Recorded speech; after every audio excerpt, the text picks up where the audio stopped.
Bonjour à tous, j'espère que vous allez excellemment bien et aujourd'hui on va parler cyclisme et débrief de l'étape numéro 16 et on parlera également du programme de l'étape numéro 17 et ça sera encore un excellent programme. On attaque donc cette troisième semaine du Giro, c'était donc l'étape d'hier, on attaquait donc cette troisième semaine du Giro. On partait du côté de Lovere pour aller du côté de Ponte Deligno, 194 km. Et on avait un programme intéressant, le Chievo Aprica, qui était deux côtes de troisième catégorie, et puis surtout le Mortirolo, qui était, on va dire, le plat, et quel plat, le Mortirolo. Alors on a eu bien entendu une échappée qui est partie au kilomètre 4, et puis on avait des très bons coureurs dans cette échappée. Alors, on avait Jan Hirt, nous avions également Giulio Ciccone, le maillot de meilleur grimpeur, Diego Ulissi, Joseph Lloyd Dombrowski, Caruso, Masnada, Cataneo, François Bidard, le français, Michael Nieve, Andrei Amador, Ventoso de la CCC, Ovsian également de cette équipe. Une échappée qui a toujours eu entre 5 et 6 minutes d'avance au niveau de l'écart. L'écart qui est resté à peu près stable jusqu'au début du Mortirolo. À partir du Mortirolo, on a perdu pas mal de monde dans cette échappée. Et on s'est retrouvé avec un groupe de 3 avec Caruso, Ciccone et Jan Hirt. Et ensuite Caruso s'est relevé et on s'est retrouvé donc avec Jan Hirt et Ciccone. Et pourquoi il s'était relevé Caruso? Car son leader Vincenzo Nibali venait d'attaquer et ça a été une montée difficile pour certains leaders.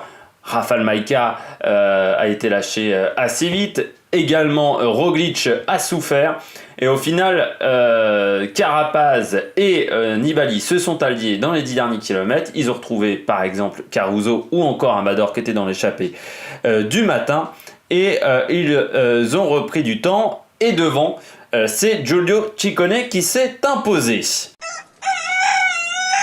Le français du jour, alors on va pas parler de François Bidard qui a été lâché assez vite dans le Mortirolo, on va plutôt parler de Valentin Madouas qui a pas passé une bonne journée.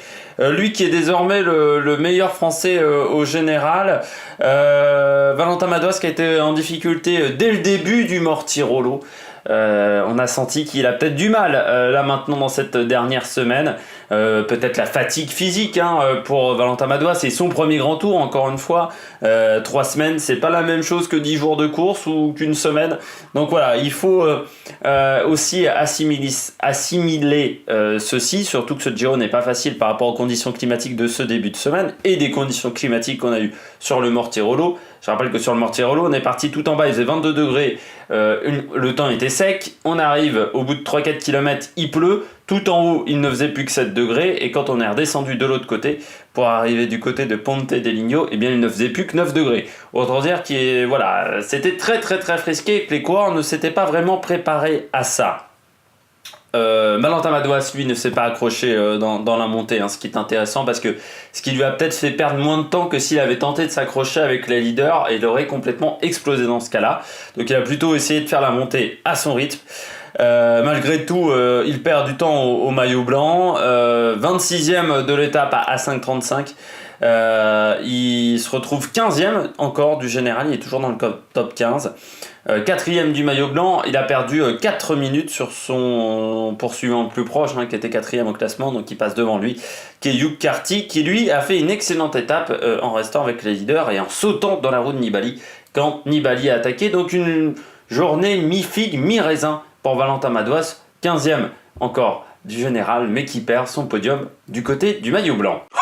Attaque de Marlou! Les coureurs au top, et on commence avec le vainqueur de cette 16e étape, Giulio Ciccone. Et quelle étape? 190 km d'échappée.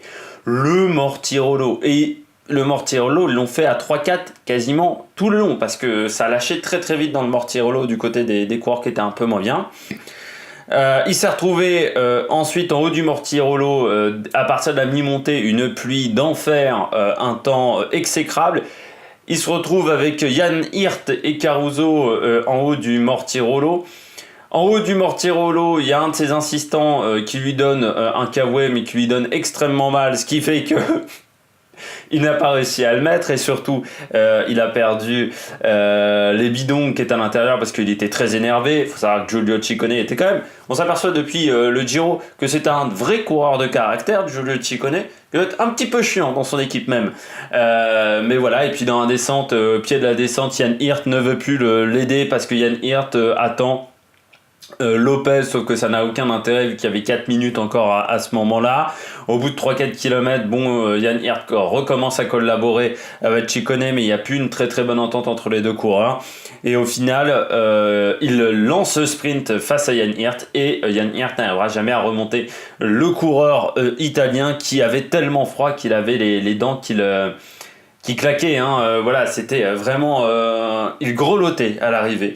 Giulio Ciccone, de toute façon cette étape elle aura des conséquences parce que les coureurs n'étaient pas forcément prêts dans les équipes on n'était pas également prêts à avoir de la pluie forcément en haut, ce qui fait qu'il y a peu de coureurs, je pense, au tout début qui ont pris leur imperméable, pardon, je vais y arriver. Et c'est peut-être ce qui a coûté 15-20 secondes à André Lopez qui, je pense, nous a fait une petite fringale à l'arrivée de cette étape. Deuxième coureur qui était top, c'est Vincenzo Nibali qui a attaqué très tôt dans le Mortirolo. De toute façon, dès le pied, il a mis Pozzovivo en tête du peloton et puis il a attaqué dès que Pozzovivo a fini son travail au bout de 2-3 km de montée. Et puis ensuite, dans le Mortirolo, dans un premier temps, personne n'arrive à le suivre. Ensuite, Hugh Carty arrive à faire le jump. Et puis, Richard Carapaz également avec Mikel Landa. Au final, ce petit groupe se retrouve en haut. Lopez tente de faire la descente à fond, mais bon, il s'aperçoit que c'est peut-être pas une très très bonne idée. Et puis ensuite, Nibali s'allie avec Carapaz et avec les Movistar pour essayer de prendre le maximum de temps sur Roglic. Ça arrive souvent dans le cyclisme et sur Maïka. Bon, bonne opération quand même pour Nibali qui reprend du temps sur Roglic. Il a maintenant 22 secondes d'avance. Il reprend du temps également sur Maïka, 4 minutes d'avance. Il est donc deuxième du général. Malgré tout, là aussi, c'est un peu mi-figue, mi-raisin, parce qu'il est quand même encore à 1,47 de Carapaz et qu'il va falloir donc vraiment réussir à lâcher le coureur équatorien s'il veut remporter ce Giro. Richard Carapaz, le leader de ce général, et puis il est désormais, c'est un leader fort de ce Giro parce qu'il n'a plus qu'un adversaire à contrôler. Il n'a plus que Nibali à contrôler, sinon tous les autres sont à plus de 2 minutes.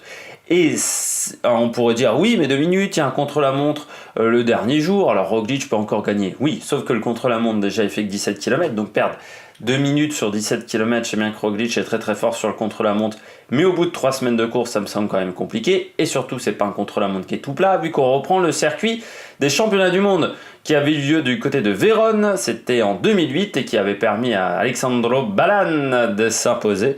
Et le problème, c'est que c'est une montée qui n'est pas simple du tout, ça dure 4 km et c'est assez tendu quand même. Donc on ne devrait pas avoir des écarts énormes entre les spécialistes et les non-spécialistes à l'arrivée. Moi je pense qu'avec 2,09, il peut déjà voir un petit peu venir sur Roglic, et même Nibali aura du mal à reprendre 1,47 sur lui dans ce contre-la-montre. Donc pour l'instant, si les écarts restent comme ça jusqu'à dimanche, c'est plutôt bon. Le problème, c'est qu'il faut que les écarts restent comme ça jusqu'à dimanche. Donc il y a encore du boulot à faire.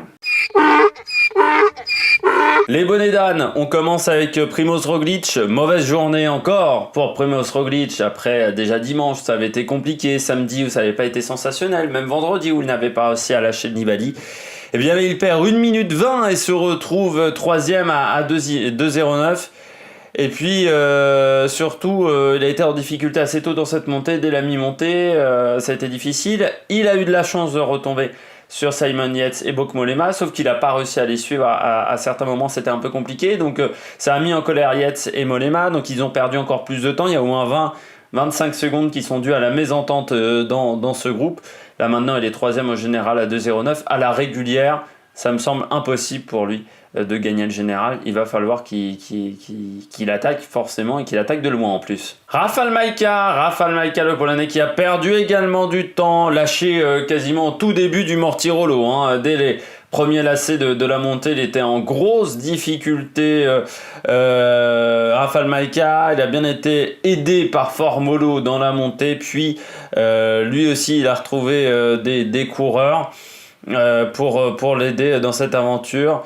Ah, c'est peut-être les limites pour lui en tant que leader pour le général. C'est un coureur qu'on a vu souvent, régulièrement, faire gagner des étapes, jouer le maillot à pois, par exemple, 2 années de suite sur le Tour de France. Mais c'est la première fois qu'il est vraiment dans une position de leader pour le général et surtout qu'il est dans cette position avec une équipe qui est plutôt tournée autour de ce coureur, même si on aide également Pascal Ackermann. Et voilà, il n'est pas habitué à avoir ce rôle et on atteint peut-être pour lui les limites dans ce rôle-là de leader. Donc aujourd'hui, il a perdu 3 minutes 05 sur Nibali.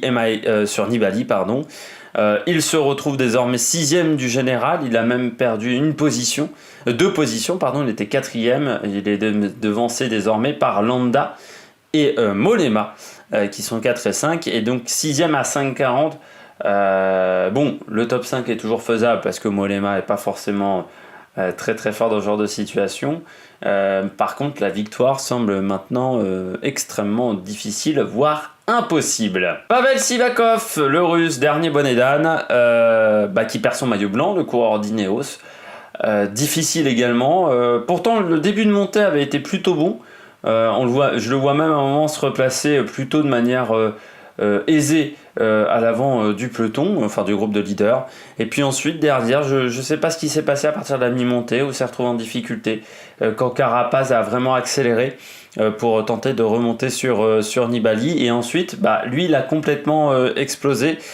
Alors c'est peut-être une montée qui ne lui convenait pas, hein. Le Mortirolo, il y a beaucoup de pourcentage. Lui, c'est un coureur quand même qui, je pense, aime plus les montées régulières qui sont un peu plus longues peut-être en kilomètres, mais qui sont surtout plus régulières et avec un peu moins de pourcentage. Donc c'était parce que c'est un très grand gabarit, hein, je le rappelle, Sivakov, et c'est vrai que sur les forts pourcentages, être grand, ça n'aide vraiment pas. Puis il faut avoir des qualités de puncher, bien entendu. Malgré tout, il fait toujours un très très bon Giro. Pour lui, c'est son premier grand tour, je le rappelle, Sivakov. Lui qui ne devait pas être leader pour le général, ça devait être Bernal dans son équipe. Il est toujours 9ème à 7 minutes 51. Par contre, au niveau du maillot blanc, il est maintenant devancé par Miguel Angel Lopez. Et il se retrouve 2ème à 1,34. Et je pense que ça va être difficile pour lui de rattraper ce retard. Mais on ne sait jamais sur ce Giro. Vu que les conditions climatiques n'aident pas les coureurs et pourraient provoquer des défaillances. On passe à l'étape du jour. L'étape du jour qui sera encore une étape entre leaders, hein. Ça ne sera pas une étape facile. Alors il n'y a pas le Mortirolo, hein, demain. Les difficultés sont un peu moins longues. Par contre, on a une arrivée au sommet. Alors, on commencera du côté de Comezzado, là. Le Val di Sole. C'est donc le début de cette étape et puis on finira du côté d'Antols en Terre-Selva, l'étape connue pour le biathlon. Cet endroit, on arrivera même à côté du stade de biathlon, hein. L'arrivée de la côte est au niveau du stade de biathlon, mais on arrive 1 kilomètre plus loin. Étape donc qui commencera avec une côte au kilomètre 42, le Passo della Mandola, qui n'est pas répertorié au classement de la montagne et pourtant c'est une côte difficile. Ensuite on aura la côte de Elvas en 4e catégorie, puis Trento Trenten, ça c'est 3e catégorie, et puis enfin l'arrivée du côté d'Antols en Terre-Selva, montée de 3e catégorie. C'est pas forcément l'étape la plus difficile de ce Giro, mais on pourrait quand même avoir des écarts vu que c'est la première arrivée au sommet quasiment de ce Giro, vu que Courmayeur c'était pas très difficile non plus.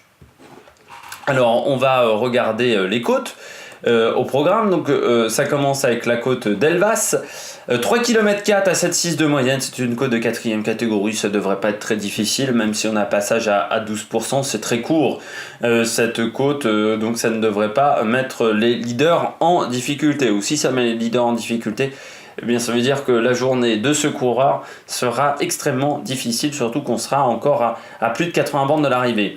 Ensuite, on a la montée de Trento qui, elle, est un peu plus longue. Elle fait 6 km 6 à 7,6 de moyenne, un passage à 12% à 1 km du sommet. Surtout quasiment 4 km à 9% de moyenne, donc ça reste quand même un beau morceau avec une montée qui est plutôt régulière du côté de cette montée qui sera à environ 60 km de l'arrivée, donc on sera encore loin, c'est pas sûr qu'on mette en route à ce moment-là. On passe désormais à l'arrivée qui se fera donc du côté de Antols. Au niveau, la montée, elle s'arrête au moment du stade de biathlon. Par contre, il restera encore 1 km derrière. C'est une montée qui fait 5 km 500 à 6,9 de moyenne. C'est très régulier, c'est pas extrêmement dur. Je sais pas si les leaders arriveront à faire des différences. C'est régulier à 8%, hein, quasiment pendant toute la montée, avec un passage à 12 et puis le dernier kilomètre qui est en plat. Donc c'est pas très difficile et surtout c'est régulier. Donc ça permettra peut-être, pas aux leaders de faire des écarts. Mes pronostics, moi je ne considère pas que ce seront des leaders qui s'imposeront aujourd'hui, donc je mise sur Alexis Vuillermoz du côté des Français, parce qu'il aime bien prendre des échappées depuis quelques temps, mais qu'il ne l'a pas prise hier, donc c'est peut-être un indice. Daniel Kangert, qui n'a pas pris l'échappée hier et qui est plutôt en très grande forme depuis fin avril, hein, depuis les classiques de printemps, et puis Valerio Conti, l'ancien maillot rose, pourquoi pas, il est toujours plutôt bien classé hein, au général, il est toujours dans les 30 premiers coureurs de ce Giro, donc pourquoi pas pour Conti, pour aller chercher une victoire d'étape, lui qui l'avait laissé à Mastada lorsqu'il avait pris le maillot rose. J'espère que vous avez aimé cette vidéo, n'hésitez surtout pas à vous abonner, n'hésitez pas non plus à réagir dans les commentaires. N'hésitez pas non plus à mettre un pouce bleu si vous avez adoré cette vidéo. Si vous avez même encore plus surkiffé cette vidéo, n'hésitez pas à la relayer sur vos réseaux sociaux. Et nous, on se retrouve demain à la même heure pour parler de l'étape 17 et puis pour dévoiler et analyser le parcours de l'étape numéro 18. Allez, ciao ciao sur l'Amérique Production.